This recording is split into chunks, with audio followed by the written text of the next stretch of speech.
Bonjour! Welcome to another episode of Cuisine de Michel. I am Michelle. So tonight I'm going to be trying a recipe that I've never tried before.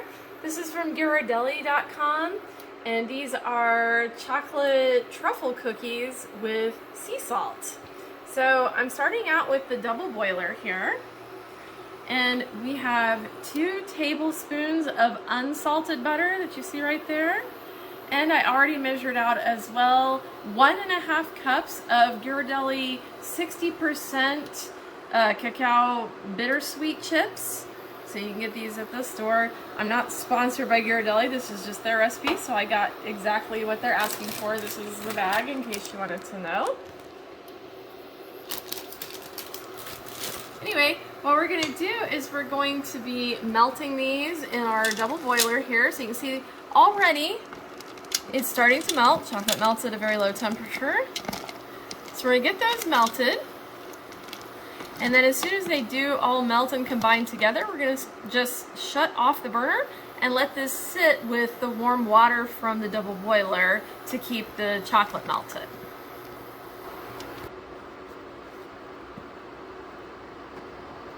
Alright, so the next part is where you're going to be combining your dry ingredients. Here in this is my little thing to measure with my scale. I have 30 grams, which is 1/4 cup of all-purpose flour. And then we also, I already added it in, is 1/4 teaspoon of baking powder. I'm also going to be putting 1/4 teaspoon of salt with that. So we're just going to kind of combine that together. Not a big deal, it combines pretty easily. So then, in a separate bowl, we're going to be mixing together 2 eggs, large eggs. I suppose I should be specific here. It just says 2 eggs on the recipe though. And then we are going to also do 1/2 cup of regular sugar, but you can see that I made a little well here because what I did was I took out 2 teaspoons of it. I'm actually going to be subbing in, you can use a teaspoon of vanilla extract, or in this case, I have this, which is called vanilla sugar. I'm going to be using that as a substitute along with my sugar, so I'm going to put in 2 teaspoons of this to kind of make an equivalent for the 1 teaspoon of vanilla extract. I know that's not something everybody has. I'm just doing it because I have it on hand and because if you've never tried this I got on Amazon. It is so nice. It smells really, really good. Anyway, go ahead and put that in. And we're gonna whisk those together, those eggs and sugar and the vanilla.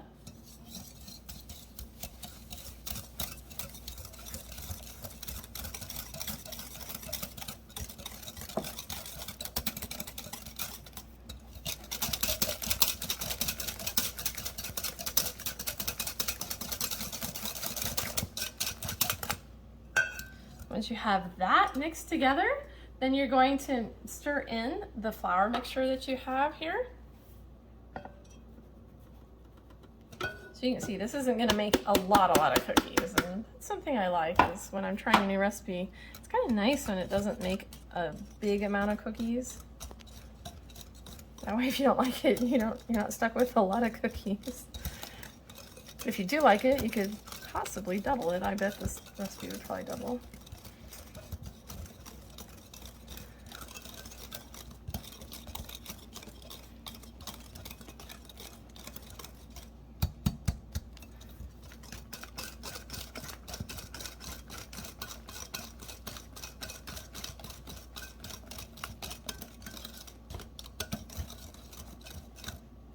Okay, now we are going to slowly add in the warm chocolate mixture that we have. You can see it's still pretty warm. I've got steam coming up off of here, so I know this is still going to be fairly warm. So if it's too warm, if for some reason you've used something other than a double boiler, like the double boiler should keep it at a pretty okay temperature. You can see it's not super drippy, it's still fairly thick. But you may need to cool it off because you don't want to cook the eggs that are in your batter here. But this should be okay.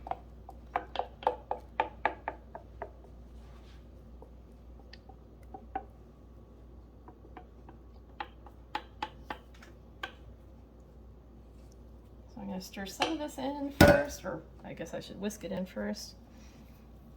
Yeah. Oh, it smells so chocolatey and nice.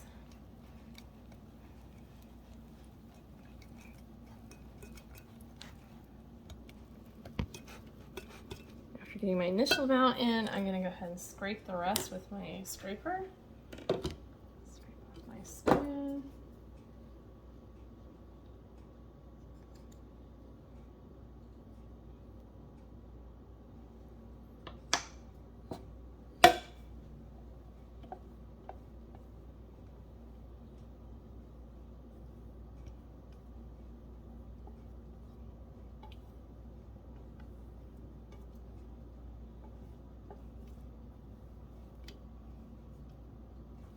I'm sure it's fine if you don't get every single drop of this out of here, as long as you get the most of it.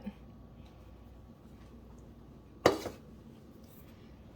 we're gonna mix that until it's well done like that. Now, it says after I've done this that I'm gonna wanna cool this for just a couple minutes because the batter is probably still warm. And if it's too warm, I'm gonna melt those chocolate chips. I'm about to put in the chocolate chips. We're gonna put in 1/3 cup of these. If I put them in too soon and it's too warm, it's just gonna melt them. And that is not actually what we want to happen. We want these to be like chocolate chip cookies. So let your batter rest for a couple of minutes before putting the chocolate chips in. While you're letting it rest, go ahead and heat up your oven to 350 degrees Fahrenheit. All right, so I let it rest for a minute. I tested the temperature and it seems pretty good. So I'm gonna go ahead and add in 1/3 cup of those same chips, the 60% cacao bittersweet. So you can make these into chocolate chips. They seem to not be melting, so that's good. Just give them a quick stir to kind of get them in there. And what we're gonna do is we're going to put this in the fridge for 10 to 15 minutes. So you could wait and heat your oven now if you wanted to. Anyway, 10 to 15 minutes and then we'll be ready to bake these. Okay, so now that this is chilled, I let it chill for 12 minutes just to kind of go in between. And I'm gonna use my cookie scoop to put, it doesn't say anything about lining the tray, so we're gonna hope this is okay. So I'm gonna put some scoops of stuff on here on my cookie tray, and then after I put them each on there, now I'm gonna do this at the end, but just for demonstration purposes, we're gonna sprinkle this with coarse sea salt. I'm using Fleur de Sel de Guérande, but you can use any coarse sea salt that you choose, so it doesn't have to be this specific sea salt, just so you know. Once we get all of those on the tray, we're going to be baking these cookies for 7 to 8 minutes. Okay, so I just took these out of the oven. I actually went the full 8 minutes. You can see how they're starting to crackle just a little bit at the edges. It does say that they are supposed to be soft and gooey in the centers, and I can see that they do look a little bit unset in the centers.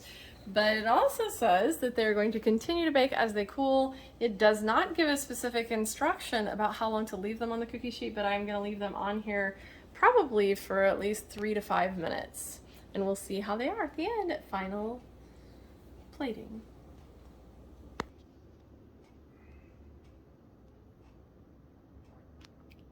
So these have cooled. I let them cool on the baking sheet for 5 minutes. I actually have the last batch cooling right now on the baking sheet.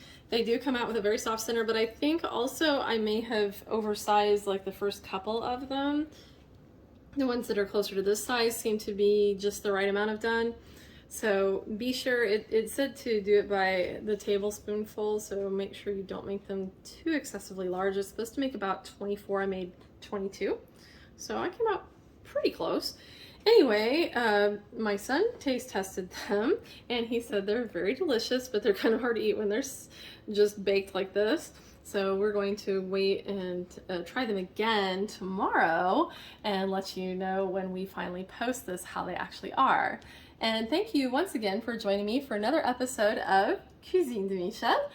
Please be sure to like, share it, subscribe, and comment. I really do want to know what you think if you end up trying this recipe in particular, or if it just sounds really good to you. Let me know. And we'll see you next time. Au revoir!